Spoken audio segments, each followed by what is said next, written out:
René, en el día de hoy vamos a estar profundizando en una línea de varias clases que venimos trabajando y en particular vamos a estar viendo la figura de la Organización Mundial del Comercio o de Comercio y los estándares internacionales vinculados a la cuestión del comercio internacional. ¿Sí? No nos olvidemos que ya veníamos elaborando y trabajando figuras del comercio internacional, prácticas comerciales, negocios internacionales y vamos a continuar. Es importante tener eso presente. Recordemos que en general y desde estas clases siempre hacemos un abordaje desde las relaciones internacionales y en particular venimos trabajando la figura concreta, la subdivisión de las relaciones internacionales económicas. No porque se puedan en la vida real separar de una forma radical lo económico de lo político, o lo político de lo jurídico de lo social, etcétera. Está todo junto. Pero sí es importante tener en cuenta que para ir analizando y haciendo foco, mejorando nuestro análisis, nuestra capacidad de comprensión, nuestras habilidades y herramientas a la hora de entender estos fenómenos, estos eventos, estos conflictos de panorama mundial, de la comunidad internacional, nos interesa justamente tener en perspectiva las diferentes áreas, los diferentes pilares o los diferentes espacios donde se va desarrollando y se va haciendo foco. En particular, estamos trabajando justamente con esa visión de la economía de las relaciones internacionales o del aspecto económico de las relaciones internacionales.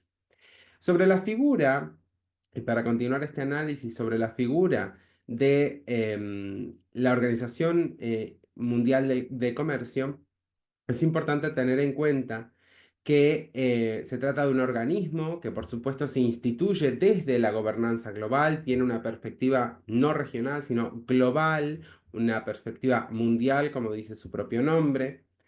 Luego vamos a entrar sobre los pormenores de la misma, pero es importante que entendamos que tiene un mandato directo, un mandato concreto que es la cuestión del comercio, ¿sí? Por eso lo que quiero decir es que si bien vamos a estar trabajando la figura de esta organización, no significa que sea la última, que está abocada o que tiene un abordaje o que tiene un mandato en materia de comercio. Existen otras organizaciones internacionales, tanto a nivel global como también a nivel regional, que van a trabajar cuestiones o estar vinculadas a figuras a la figura del comercio.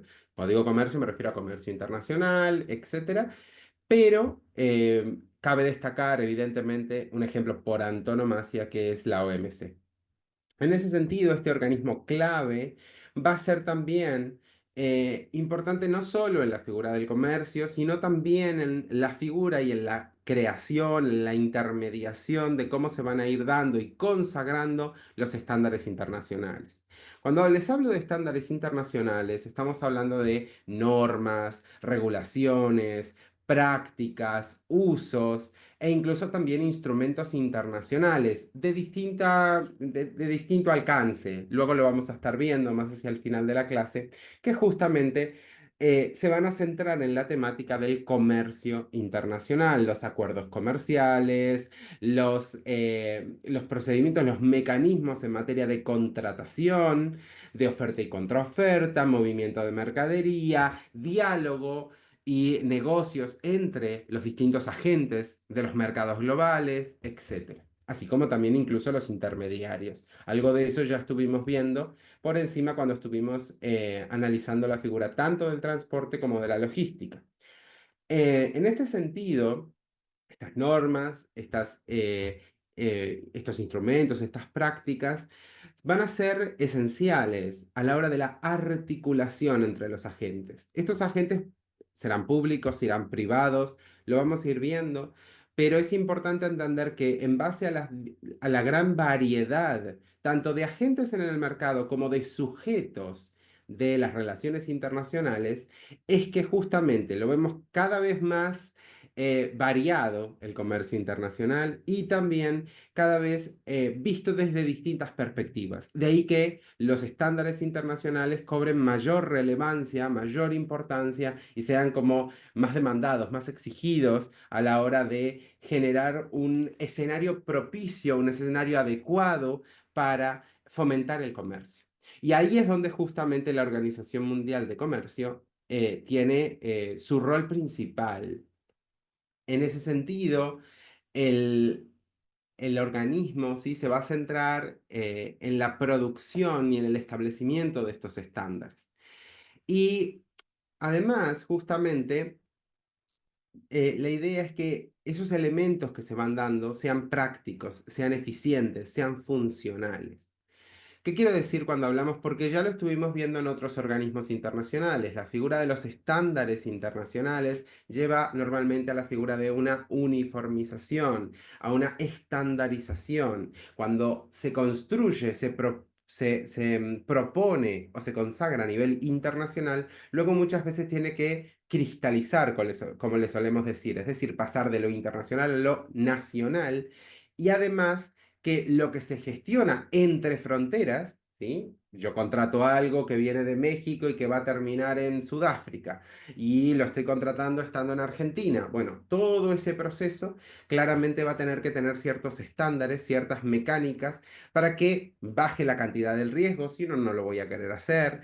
Tener ciertas garantías de que si alguien no cumple el contrato, poder reclamarlo, saber que si algo no está bien pactado o algo no está estipulado a texto expreso, voy a tener normas que me van a cubrir, saber que si mucho más al punto, es decir, si yo estoy, por ejemplo, moviendo pescado y el pescado no sigue ciertas normas, no va a poder ingresar en Sudáfrica. Ese tipo de estándares, yo no tengo que tomarme un avión, llegar a Sudáfrica y estudiar 3 meses cómo son la normativa de Sudáfrica, porque no tendría sentido, sería imposible. Entonces, justamente para tener una visión mucho más globalizadora, mucho más omnicomprensiva de cómo se dan los mercados globales y los negocios internacionales, es que se van a ir tratando de armonizar las distintas normativas, regulaciones, etc.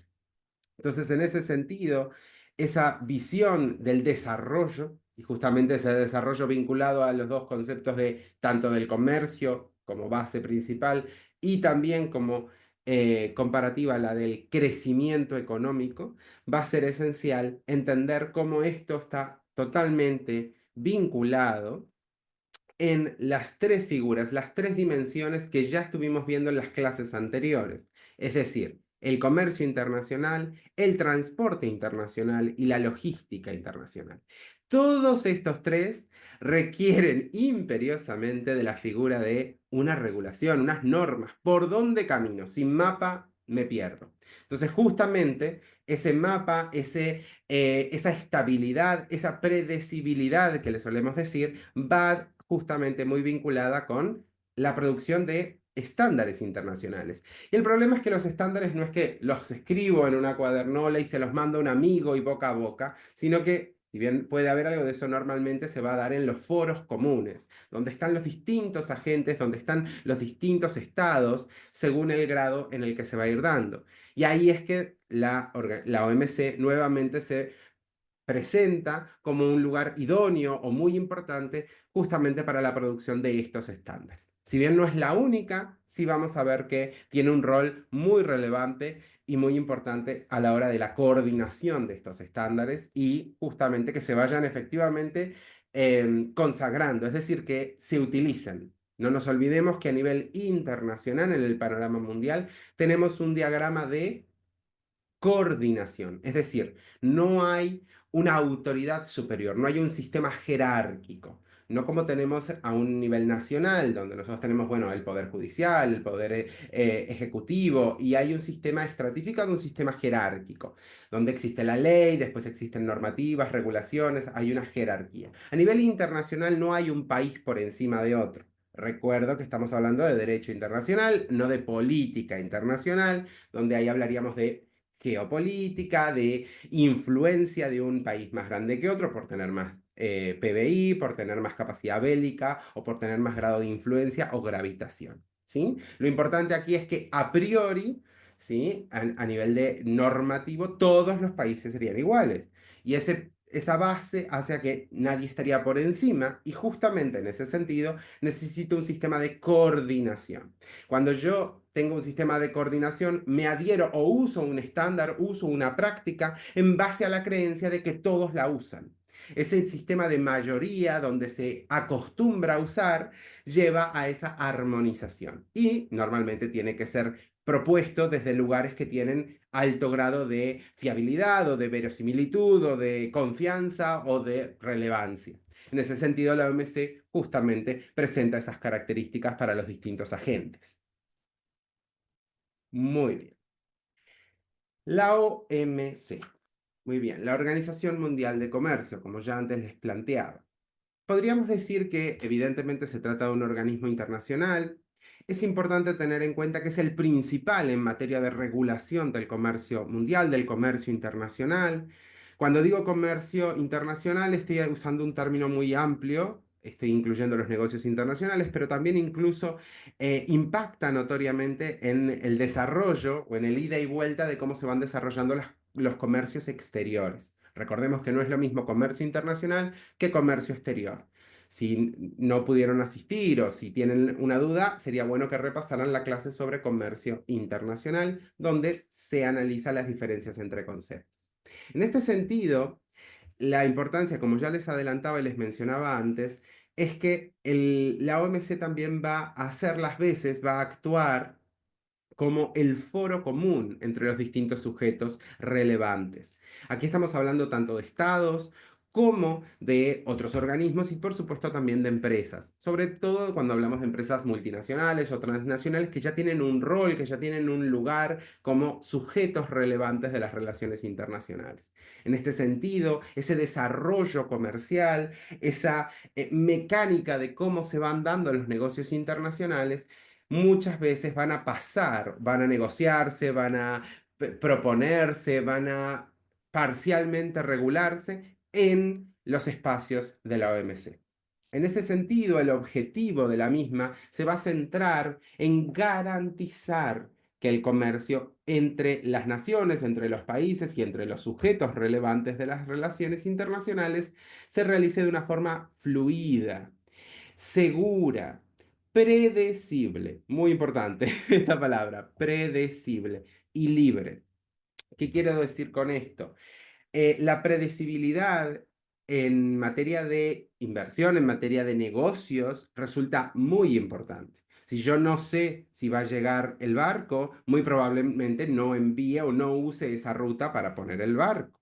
Si yo no sé si el producto va a llegar en buen estado, probablemente cambie o el formato de empaquetado o el sistema de conservación o algo. Hay que disminuir los riesgos, porque si no, hay un alto elemento de pérdida y por ende de pérdida del beneficio, de incumplimiento de contrato, etcétera, de consecuencias. En este sentido, el comercio a mayor cantidad de riesgo, cuando es menos predecible, es decir, hay mucha incertidumbre, se reduce, hace que muchos agentes prefieran no optar por esta opción del comercio internacional. Entonces, para proponer mayor comercio, para promocionarlo, para plantear realmente ese concepto de que el comercio internacional y que la economía internacional es el motor que hace al crecimiento económico, justamente va a tratar de generar mayor predecibilidad, ¿sí?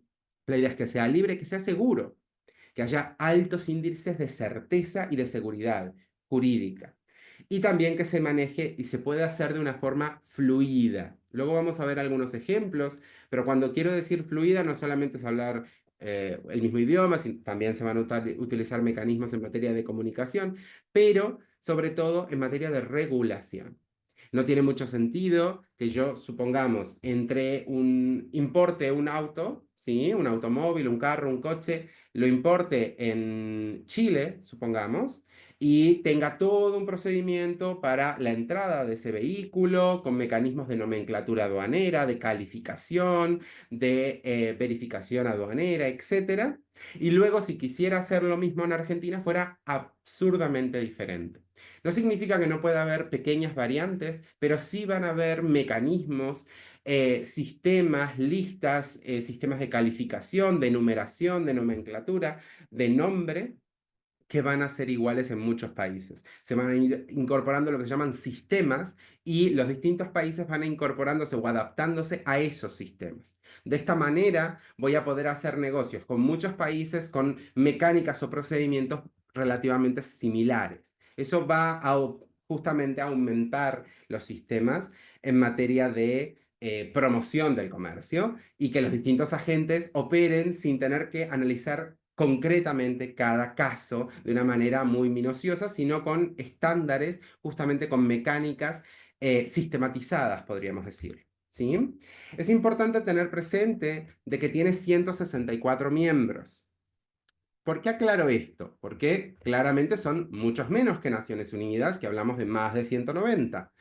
En el caso de que se trata de 164 miembros, nos demuestra como todavía hay muchos países que están fuera de la OMC, si bien hay autores que consideran que estos son países que se desvincularían de los mercados globales, hay quien en realidad cuestiona realmente la eficacia de la interna de la OMC y que por eso muchos de esos países no la integran. Entonces hay dos visiones sobre esta figura.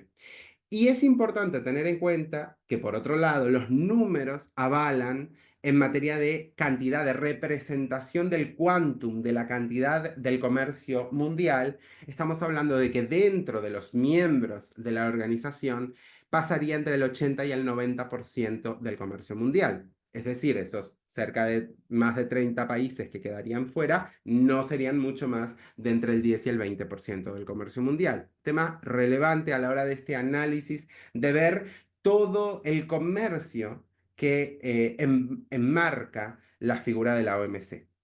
En este sentido, es muy relevante que tengan presente, porque estuvimos trabajando bastante en toda una línea de clases sobre la figura de la gobernanza global desde el sistema de organismos especializados de Naciones Unidas.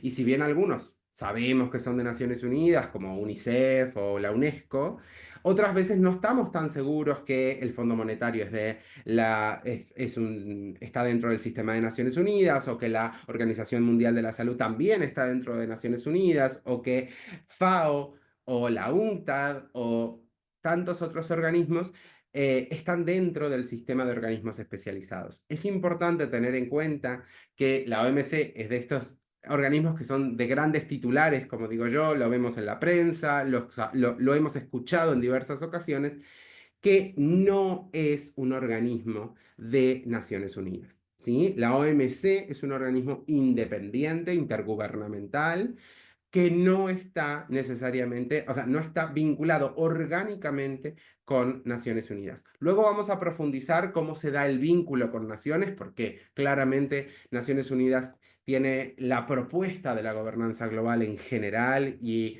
en sentido amplio, entonces tiene que haber una coordinación. Ahora lo vamos a profundizar.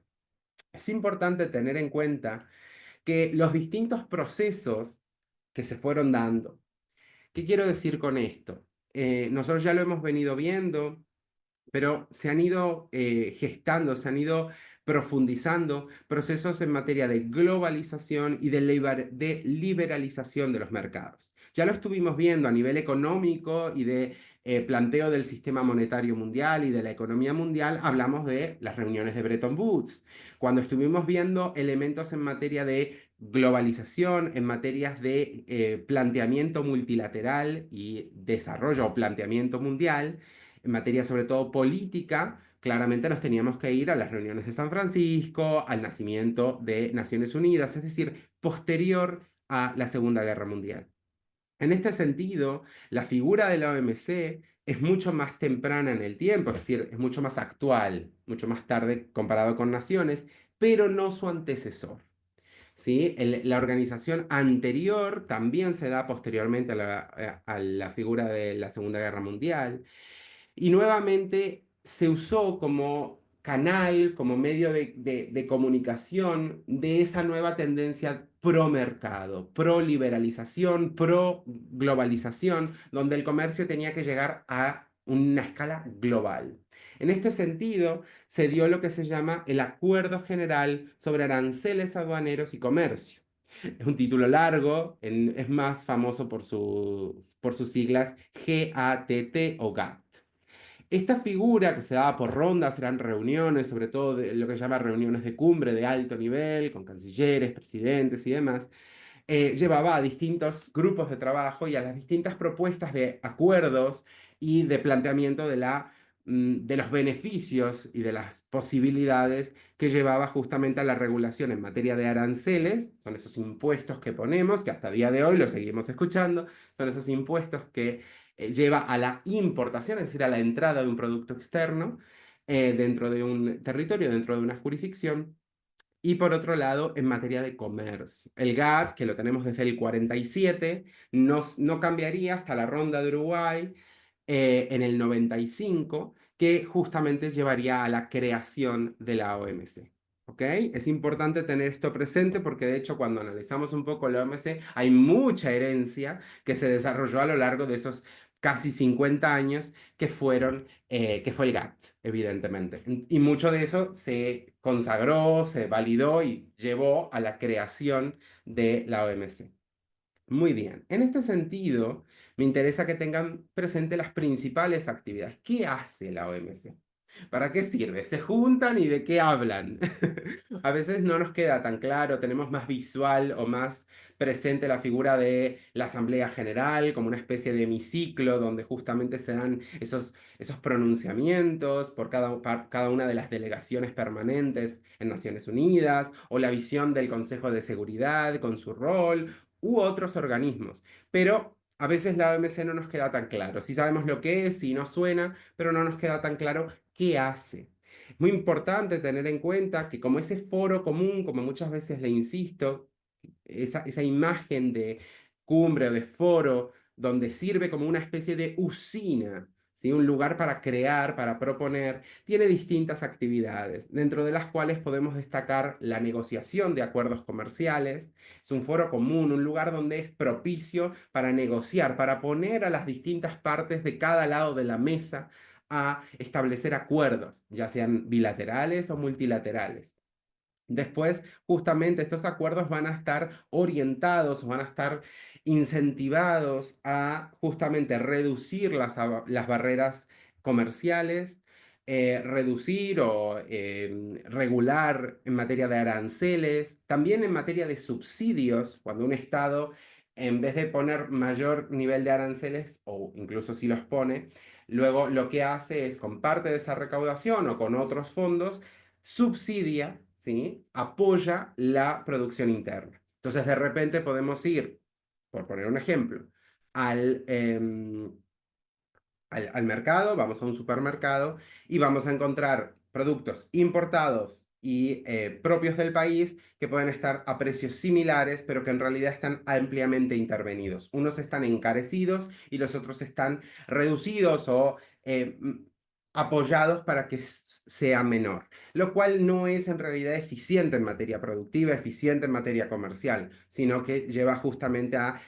elementos o mecánicas o políticas de proteccionismo de la fábrica de la industria nacional. ¿Sí? Más allá de evaluar o de analizar estos elementos, es importante que nos suenen estas distintas palabras como barreras comerciales, anticomerciales, aranceles. Son elementos muy importantes a la hora de analizar las cuestiones comerciales del comercio internacional. Después va a ser el rol de supervisor, ¿sí? Y de monitoreo del comercio internacional. Aquí va a evaluar, va a opinar sobre las políticas comerciales de los países, porque puede pasar, y nos sonará a todos, que un país signatario de un tratado internacional después no lo cumple, que un país que tiene, supongamos, un acuerdo comercial o que se ha suscrito a normas generales de derecho internacional público, luego no le da seguimiento, es decir, cambia, por ejemplo, el gobierno y no hay interés o su política comercial exterior, su política exterior cambia. Entonces, ese monitoreo, esa orientación hacia monitorear, analizar, establecer, bueno, estadísticas, datos, etcétera, en materia del cumplimiento de las normas establecidas, de los instrumentos internacionales, es otro de los roles. Si bien no es que sea un juez en este sentido, es importante entenderlo desde ese lugar, no es un juez, no se va a dedicar específicamente a la sanción, sí es importante su rol de verificación, de monitoreo, de supervisión del cumplimiento. Y evidentemente los países, según cumplan más o cumplan menos, o estén más a derecho conforme a lo que han pactado y a lo que se han suscrito, va a haber distintos valoraciones y distintos elementos que muchas veces son importantes a la hora de analizar el riesgo país, analizar una inversión, tener en cuenta dónde emprender, etc. En este sentido, también va, y es un elemento que suele ser muy destacado, la figura de la resolución de disputas. Importante primero que nada que estos conflictos, que estas disputas, estos diferendos, van a estar en el marco de los ADR, es decir, las soluciones alternativas de conflictos o de controversias, y que justamente lo que da la OMC es un espacio común, un mecanismo de solución alternativa que se centra justamente en los conflictos comerciales entre países, buscando evitar medidas anticomerciales o medidas que impactan negativamente en ese sistema interconectado e interdependiente que son los mercados globales, como pueden ser las guerras comerciales, los boicots, los ultimátum, etc. ¿Sí? Las barreras arancelarias, etc. Ahí nuevamente nos sonará a todos, ya lo hemos visto y de hecho lo analizamos en una clase específicamente sobre guerras híbridas, la figura de la guerra comercial, vimos el caso de la guerra comercial entre Estados Unidos y China. Claramente aquí entra en cuestionamiento la eficacia de estos organismos internacionales a la hora de no poder gestionar conflictos que actualmente están en desarrollo, que están abiertos y están prácticamente enquistados, que no pueden ser superados en los foros comunes. Nuevamente se pone en cuestión parte de la coordinación y de la efectiva cooperación internacional en base a los distintos cambios o las volatilidades e intereses de las distintas políticas exteriores. Por último, y no menos importante, está la asistencia técnica, la capacitación. Justamente como normalmente sucede con estos organismos internacionales de mandato específico, de mandato de alto nivel y de tema concreto, como en este caso el comercio, va a tener buena parte de un staff, va a tener buena parte de los mayores expertos en materia comercial, en materia de negocios internacionales, comercio exterior, importación, exportación, etc. En este sentido, justamente este apoyo técnico y de capacitación o de formación, también se vincula hacia los estados. Es como una especie, por decirlo de alguna manera, como de servicio, es decir, es un ida y vuelta con los estados, con sobre todo las autoridades de los distintos estados y el personal técnico de las administraciones públicas en aduanas, en zonas aeroportuarias o portuarias, en zonas francas, en distintas áreas normalmente de alta relevancia para la cuestión comercial. Y justamente van a estar tendientes a desarrollar y mejorar la integración del comercio global. ¿Sí? Ahí vemos las distintas actividades. No sé si tenemos alguna pregunta, algún comentario. René.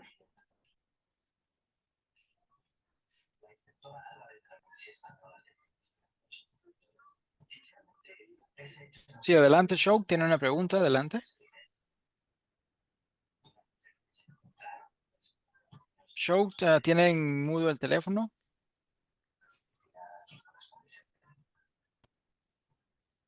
Ok, parece el Show tenía una pregunta.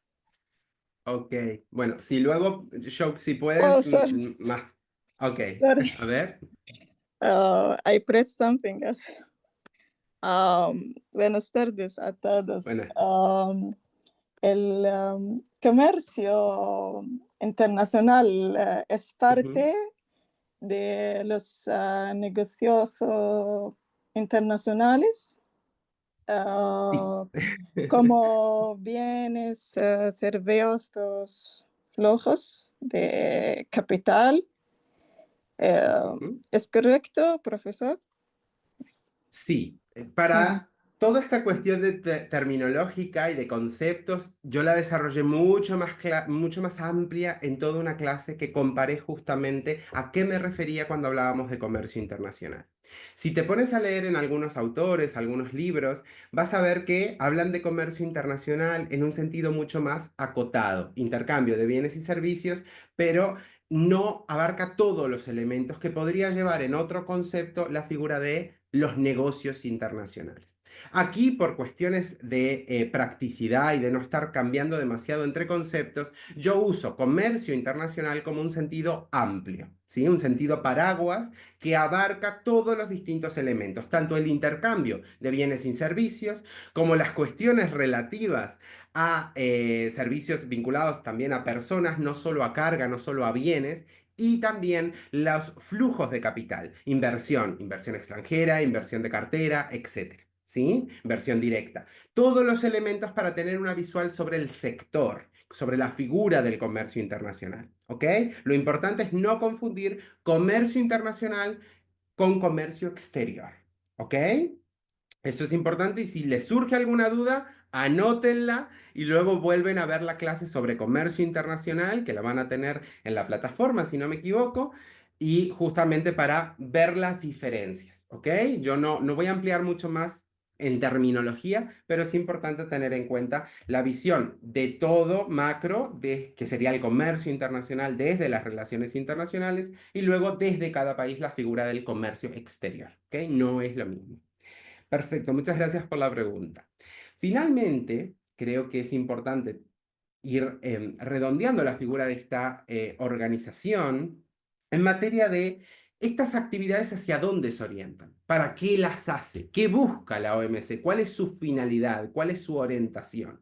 En este sentido, la clave va a estar justamente en estructurarse, en organizar estas actividades de cara a facilitar el comercio, fomentar la competencia. La competencia no tiene por qué ser mala. Otra cosa es la rivalidad o cuando algo no funciona, pero la competencia per se es efectiva en los agentes del mercado, lleva a mejorar la calidad, la optimización, la eficiencia, la eficacia, lo que se llama el punto de equilibrio en materia de precio.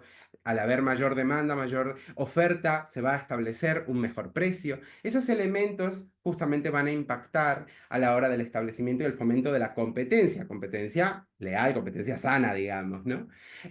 Promover, por supuesto, la estabilidad, como les decía antes, que el comercio, más allá de la enorme variabilidad en materia de riesgos, cuestiones climatológicas, muchísimos aspectos, cambios de valor de moneda o de tipo de cambio, elementos de riesgo país, elementos políticos, etcétera, el comercio internacional tiene que tener cierto nivel de estabilidad, si no nadie se dedicaría al mismo, porque el nivel de riesgo sería demasiado alto en materia de costos-beneficios. En este sentido, es importante la estabilidad y la previsibilidad en materia de las operaciones comerciales y justamente esto se va a responder con la regulación, tratando de fomentar un escenario, podríamos decir como un campo propicio, bueno, efectivo, para que florezca, para que funcione de una manera eficiente y beneficiosa la figura del comercio internacional. En este sentido, también va a tener en cuenta, si bien no es su único punto, va a tener en cuenta la figura de la protección en base a crear un marco legal que permita defender los derechos de los comerciantes, ¿sí? Y también estos derechos comerciales y figura de los distintos, tanto a nivel de menor escala micro, como son los comerciantes, como también a nivel escala macro, que son los países en vías de desarrollo, va a tratar de, con el marco legal, no con discriminación directa, sino con una figura de marco legal, que aumente el nivel de acceso, el nivel de capacidad equitativa a la hora de la participación en el comercio. Si no, queda muy desfasado, ¿sí? O desequilibrada la situación. Justamente, otro escenario que plantea es el manejo de las disputas, la gestión de las controversias y de los conflictos a nivel multilateral y bilateral de una manera alternativa, no conflictiva, no coactiva, no coercitiva. Entonces, es un escenario como más proclive a pacífico, efectivo, sano, incluso podríamos decir, que muchas veces no va a ser la imagen que tenemos de la política internacional, de las tensiones que vemos, pero claramente esto hay que conjugarlo con elementos de geoestrategia, de geopolítica, de dinámicas y polarizaciones, etc. En este sentido, me interesa que tengamos una visión de cómo se enmarca esta organización en la gobernanza global. Porque antes les decía, la OMC, importante recordarlo, es independiente, no forma parte del sistema de Naciones Unidas. No están integrados. Pero eso no significa que no tengan objetivos en común. No significa que no puedan trabajar en común o proponer elementos de cara a uno u otro objetivo, porque normalmente muchas veces van a tener los mismos desafíos globales. Entonces es importante ver cómo se da ese diálogo y cómo se van dando esas construcciones, a veces de una manera institucional, con programas conjuntos, u otras veces directamente con elementos paralelos, pero que construyen o que tienen elementos consecutivos y que justamente si bien puede ser alterno, igualmente terminan teniendo una finalidad similar o un objetivo internacional similar, una propuesta mundo similar, etc. En este sentido, se mantiene cierto relacionamiento. Hay iniciativas, actividades, programas que se van desarrollando de forma común o de forma paralela, como les decía, y justamente la clave aquí es entender que van a trabajar de manera coordinada. A veces va a haber mayor coordinación y cooperación, otras veces va a haber menos, pero van a trabajar de manera coordinada. Me interesa destacar ciertas áreas específicas, como la figura del desarrollo y el comercio inclusivo. Ya lo hemos visto en materia de elementos de comercio justo o incluso de organismos especializados que promueven el comercio como base del desarrollo, no solo del crecimiento económico, sino del desarrollo y sobre todo del desarrollo sostenible, de un desarrollo eficiente. En ese sentido, va a importar, por ejemplo, el trabajo que se va haciendo con tanto el Programa de Naciones Unidas para el Desarrollo, PNUD, como también la Conferencia de las Naciones Unidas sobre Comercio y Desarrollo, la UNCTAD. ¿Ok? En ese sentido, se da mucho el diálogo, hay muchos elementos en común y terminan trabajando de una manera coordinada. También los objetivos de la propuesta mundo actual. Si quieren analizar las figuras de las propuestas mundo, les remito a la clase sobre Agenda 2030, que ya la tuvimos, y también analizábamos los objetivos del milenio, viendo varias propuestas mundo. Pero en este sentido, actualmente estamos con los ODS o los Objetivos de Desarrollo Sostenible de la Agenda 2030. Y va a ser muy importante comercio justo, reducción de la pobreza, sostenibilidad ambiental, donde no vale todo, o esa es la base de la propuesta, y cómo se tiene que articular el principal representante del comercio, que sería la OMC, con muchas de estas propuestas que en realidad apelan a otras máximas, no solo el crecimiento económico, como la calidad de vida, la satisfacción de las necesidades, el acceso equitativo, etc. En este sentido, también vemos la figura de la asistencia técnica y la cooperación. ¿Sí? Vamos a ver justamente algunos organismos especializados con mandatos específicos, que son mandatos que son muy importantes o también llamados estratégicos, temáticas estratégicas para el comercio, como, y ya les puedo remitir a las clases de las mismas, que cada una tuvo su clase, como fue la Organización Mundial de la Propiedad Intelectual, de hecho tuvo varias clases porque es un tema muy amplio, y también la Organización Internacional del Trabajo. ¿Hasta qué punto hay comercio si no hay trabajadores? Gran pregunta. ¿Hasta qué punto puedo gestionar la propiedad industrial, por ejemplo, el software o elementos en materia de nombre, de marca, de registro, de patentes, si no tengo propiedad intelectual? Entonces, la OMC se ve ampliamente conectada de manera transversal con estas figuras, con ciertos organismos que son específicos y que impactan en sectores estratégicos o sectores clave que tienen que ser garantidos justamente para encontrar cierto equilibrio. De ahí nuevamente se dan más puntos de coordinación o de conexión. Y por último, la solución de conflictos, la estabilidad global. Es muy difícil pensar en comercio si estamos todo el tiempo en guerra. Las guerras alejan el comercio, disrupten las cadenas de suministro, afectan a las cadenas de valor global. En ese sentido, Justamente, y cuando digo guerra me refiero a los conflictos en general, las tensiones, las rupturas de las rutas comerciales, los impedimentos institucionales o las actividades anticomerciales, por supuesto. Todas estas figuras justamente van a requerir de un escenario propicio para promover la paz, la seguridad globales, como lo hace Naciones Unidas, y justamente la OMC lo hace desde su lugar de establecer un espacio común para la solución de controversias. Es decir, promover la estabilidad. A más estable, más seguro, a más seguro, más comercio.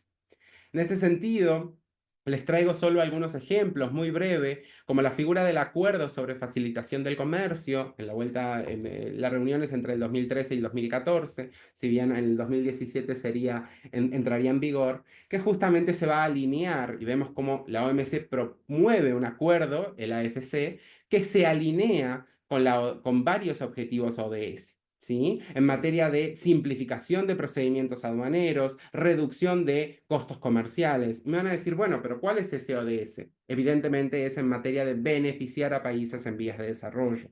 Si bien no es el único objetivo del tratado, no nos confundamos, sí es importante ver cómo ha habilitado el acceso a mercados globales de países que se veían postergados o se veían alejados de los mismos. Luego el grado de eficacia, cómo esto opera en materia real, efectiva, en materia de política internacional, eso entra en otra dinámica que no sería el punto focal de conocer estos instrumentos. ¿Sí?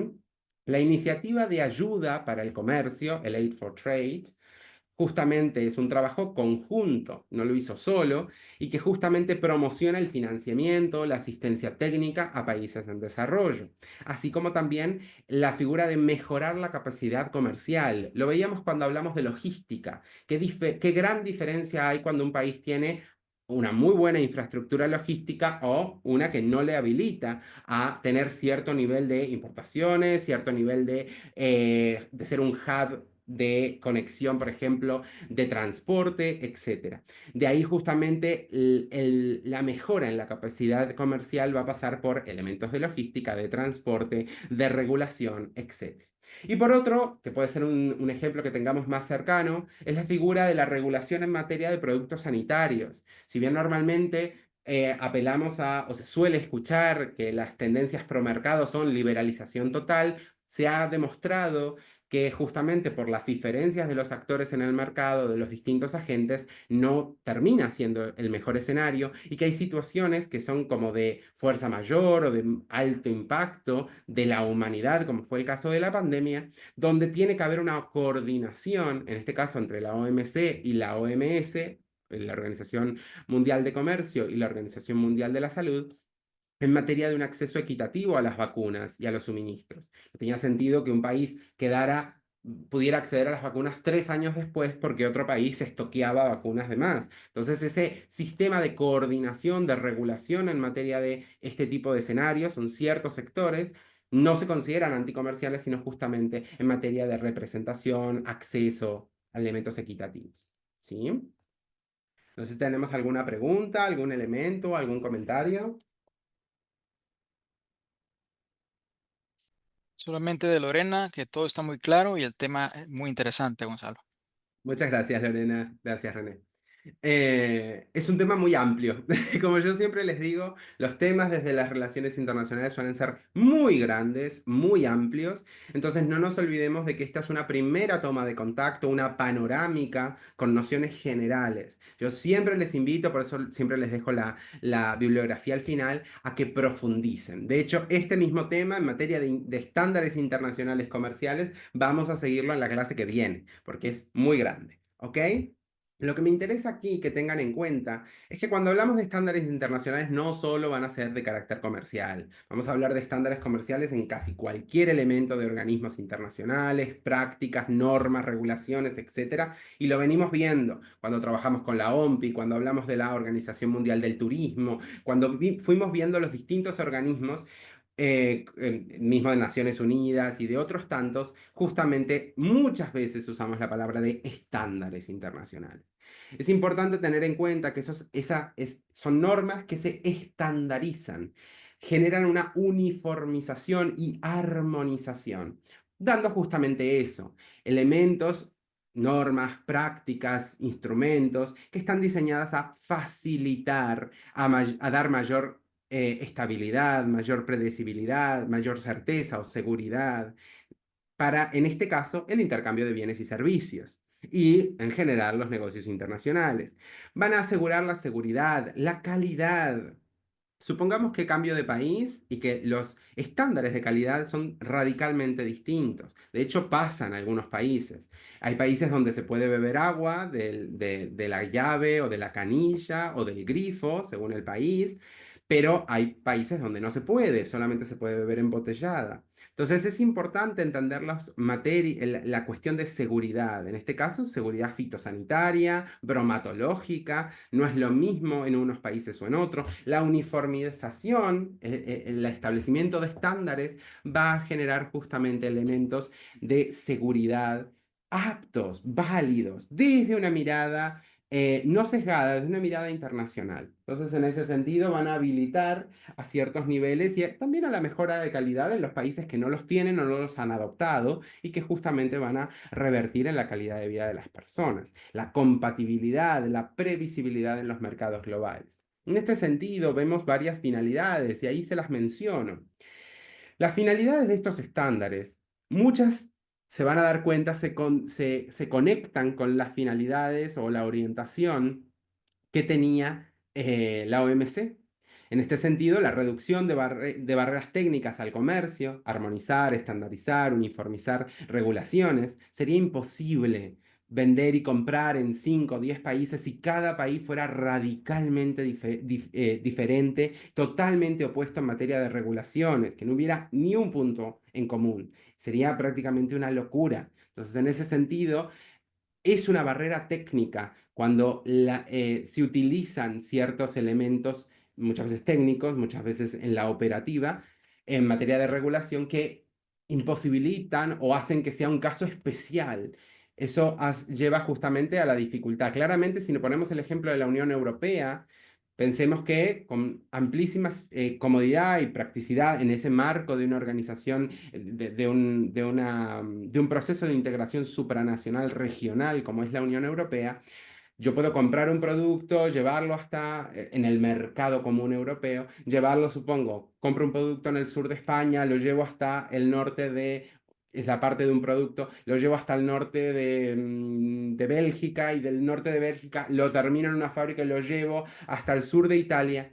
Y en realidad no tengo enormes dificultades en materia de traslado, de cruce de fronteras, etcétera. ¿Por qué? Porque tengo una regulación común que es la regulación europea. En ese sentido es importante tener en cuenta esa facilidad. En otros países vemos radicales diferencias y lleva a mayor dificultad en materia de comercio. Mejorar la eficiencia del comercio. Las normas que sean claras, que sean predecibles. Proteger al consumidor y al medio ambiente. Cuando la norma cumple con ciertos elementos, los requisitos fitosanitarios, los bromatológicos, los requisitos en materia de información, yo tengo que saber cuáles son los riesgos del producto que estoy comprando. Si no afecta a las relaciones de consumo, afecta al consumidor. La calidad del producto, ¿sí? Entonces, en ese sentido, hay distintos elementos. Facilitar la integración de todos los países al comercio global. Hay países que han quedado postergados, relegados por ser más pequeños, por no contar con recursos estratégicos, por estar muy alejados de ciertas rutas comerciales, etcétera, y que han llevado a una incorporación a los mercados globales tardía. Entonces, claramente se encuentran como en otra etapa, una etapa como anterior, pero que claramente quieren llevar a un grado de desarrollo muy relevante. Y es importante facilitar esa integración para que justamente formen parte y no quede ni el Estado ni, por supuesto, su población relegados en materia de posibilidades y de acceso también.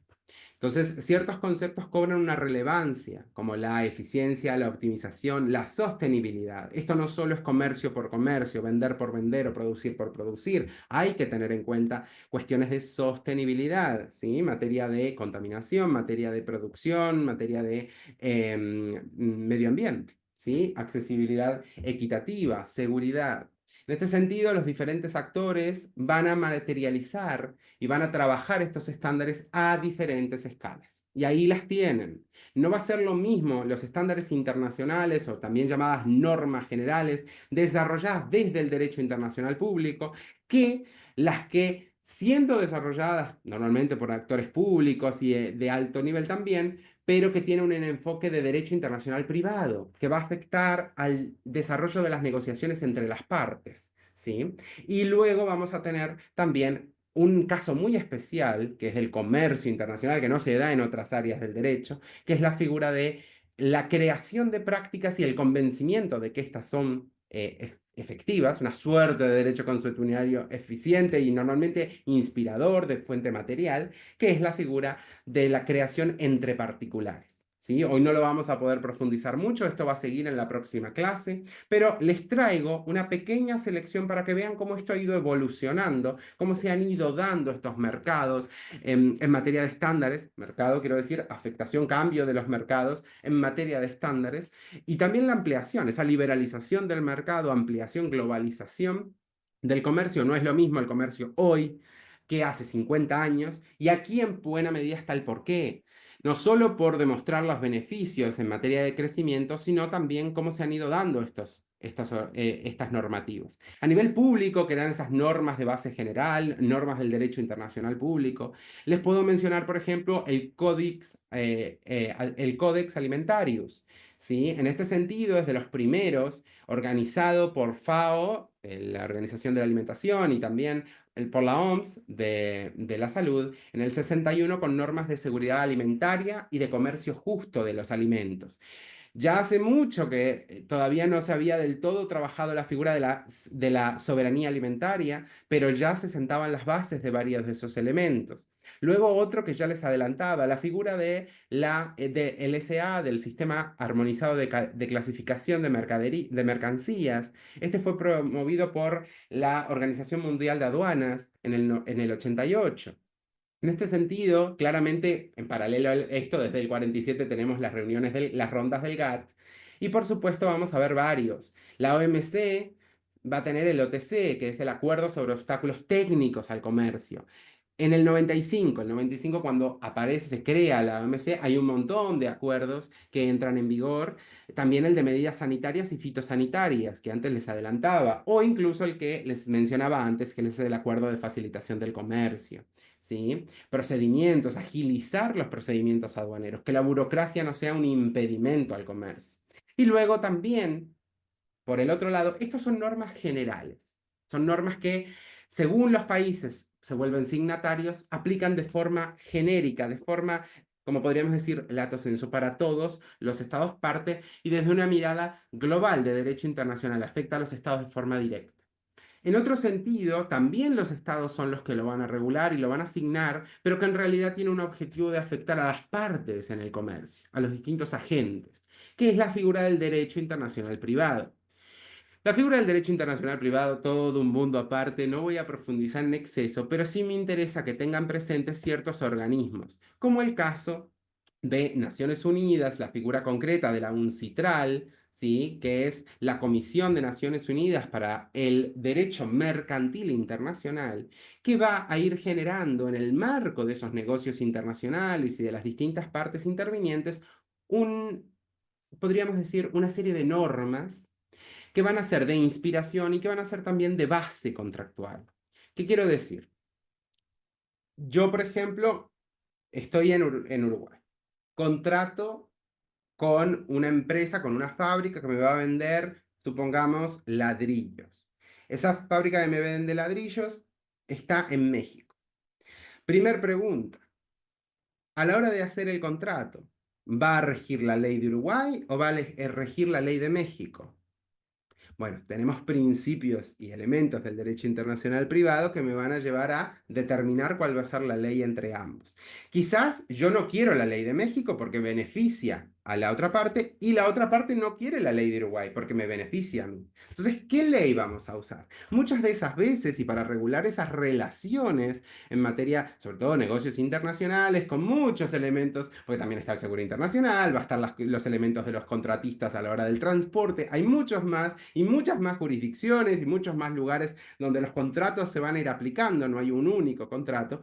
Muchas veces va a ser muy relevante determinar cuál va a ser la ley. Entonces, en ese sentido, esa ley, esa norma o las distintas normas, es interesante cómo se van generando ley modelo. Son leyes uniformes, con una visión que no tiene tendencia ni hacia un lado ni hacia el otro y que suelen tener una visión macro desde una propuesta internacional. Entonces no me voy solo a la ley o de Uruguay o de México, sino que podría directamente irme a la Convención de las Naciones Unidas sobre los contratos de compraventa internacional de mercaderías, comúnmente llamada la Convención de Viena. De hecho, como parte de países signatarios, si no pusiéramos nada y no quedara claro cuál va a ser la ley que va a regir el contrato, terminaríamos usando la Convención de Viena en algunas circunstancias. Entonces es interesante saber qué regulan estos distintos estas distintas leyes. La ley modelo sobre comercio electrónico, con contratos, con firmas electrónicas. La ley modelo sobre transferencias internacionales de crédito. ¿Sí? Los flujos de capital y las características en materia de, sobre todo de mecanismos de pago y mecanismos de crédito a la hora de los contratos. También sobre insolvencia, aquí no la puse, la ley internacional, la ley modelo sobre insolvencia transfronteriza. ¿Qué pasa cuando se da una quiebra y no puede ser solo regulada por un solo país? Porque en realidad hay bienes y hay elementos de la empresa en un plano internacional. Bueno, voy a abrir un juicio de quiebra, un juicio de concurso en cada uno de los países donde hay bienes. Bueno, hay regulación al respecto. También el arbitraje comercial, tema muy importante. No puedo ampliarlo por temas de tiempo, pero vamos a seguir en la próxima clase. ¿Qué quiero mostrarles con esto? Es que tenemos un sistema público, ¿sí? O el derecho internacional público va a dar normas de marco general específicas que van a afectar a las partes, ¿sí? Las partes que van a contratar, las partes que van a formar, van a ser agentes en el comercio internacional, agentes directos.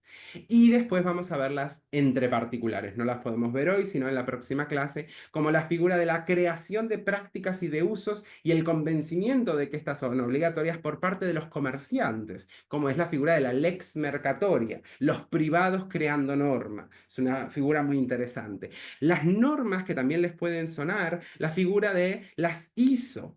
¿Sí? Las normas de normalización, la regulación en materia de normalización, ISO tal número, organismo no gubernamental, con todas unas características que también es importante empezar a entender. ONG internacionales, la figura de la solidaridad internacional y cómo ésta opera entre esos particulares, otros agentes que también necesitan regular elementos del comercio internacional. ¿Sí? En este sentido, y como siempre, para quien quiera profundizar, es un tema enorme, igual lo vamos a seguir en la próxima clase. También vamos a estar viendo los retos, los desafíos en materia de la OMC y de los estándares internacionales, es decir, cuáles son los aspectos que son un reto a la hora de gestionar, las críticas también, y les dejo la bibliografía para quien quiera profundizar, ¿sí? Es un tema sumamente amplio. Muchas gracias por su atención y si tenemos cualquier comentario, cualquier pregunta, cualquier aspecto, adelante. No veo preguntas por acá, Gonzalo. No hay preguntas en el chat. De igual manera, siempre agradecido contigo por los temas que brindas. No, Me por parecen favor. Creo interesantes, que hay como un siempre. comentario en el chat. A Mm, ver, o me llegó a mí quizás. sí, ¿Puede realmente. la OMC imponer aranceles aduaneros a un país miembro? No, los aranceles son una política pública, ¿sí? Es decir, los aranceles los impone cada estado a sí mismo, ¿sí? Por ejemplo, lo veíamos en este caso que se ha estado hablando, quizás te haya sonado, Elías, que es la figura de los aranceles que ha puesto en el marco, a pesar de tener un tratado de liberalización del comercio, como es el TEMEC, los aranceles extra que ha puesto Estados Unidos a México y a Canadá. ¿sí? Del 25%. En estos casos, en realidad la política pública y directa es Estados Unidos con Estados Unidos. En realidad se entiende que cuando uno pone aranceles, ese producto tiene una carga impositiva, tiene taxes o tiene una fiscalidad más alta, más gravada, más onerosa, y eso lleva a que ese producto, cuando llega al consumidor final, está más caro. Y por ende no puede competir con los productos locales, ¿sí? Eso lleva a mayor costo. Por poner un ejemplo, en distintos países vemos aranceles comunes, como en el caso del Mercosur. No es lo mismo un producto de Brasil que entra en Argentina que un producto de Guatemala que entra en Argentina. ¿Por qué? Porque no tenemos, uno es un arancel común reducido y otro va a ser un arancel externo, ¿sí? Entonces es interesante entender que los aranceles no es que no los impone nadie a un Estado, sino que el Estado se los pone a sí mismo, ¿sí? Son barreras, muchas veces barreras comerciales, porque van a reducir el comercio. También hay distintas fundamentaciones, explicaciones de cómo se van a dar y muchas veces llevan a o proteger el comercio local, la producción local, la industria local, mecanismos de anticomerciales, cambios o polaridades en materia de socios comerciales. Supongamos, yo tengo dos socios comerciales, con los dos tengo un acuerdo facilitado el comercio y los dos, por poner un ejemplo, me venden a mí, es decir, importan manzanas. Yo no tengo manzanas, un país es Nicaragua, el otro país es Venezuela. Me los estoy inventando. ¿Ok? Ambos países me venden manzanas. Yo compro manzanas, las dos al mismo precio. Mañana hay unas tensiones comerciales o por cualquier otro elemento, puede haber una ruptura diplomática, puede haber cualquier aspecto, y con Venezuela interpongo, ¿sí? Es decir, creo un impuesto, porque los aranceles son un impuesto, creo un impuesto donde todas las manzanas de Venezuela pasan a costar 10% más, ¿sí? Es decir, por cada kilo, cada cajón o como se mida la entrada de las manzanas, va a salir tanto por ciento más caro, van a tener que pagar un impuesto a esa persona que la está importando. Claro, cuando yo llegue al supermercado, donde la manzana de Nicaragua va a valer 10, quizás la manzana de Venezuela vale 12. ¿Sí? Es así de simple. Claro, va a terminar en el medio plazo afectando a la figura, porque muchos importadores locales que van a comprar esas manzanas y las traen al país para venderlas, no van a seguir comprando en Venezuela. Entonces Venezuela va a ver reducido su comercio exterior, reducido su exportación de manzanas en relación a la figura de que hay mayores aranceles en ese país. ¿Sí? Todo dependerá cuál es el grado. Si yo a Venezuela no le compro prácticamente nada de lo que Venezuela produce, no le va a cambiar, no le va a afectar. Por eso los aranceles son son una suerte de arma, una suerte de mecanismo, de herramienta que se han usado mucho, son una barrera arancelaria, son una barrera comercial, pero que muchas veces se estima que son un daño seguro para tu propio comercio, salvo que tengas muy buena alternativa, y que en realidad no es tan seguro el daño que le estás produciendo a quien le pones los aranceles, ¿sí? Suele llevar normalmente a enfriamiento de las relaciones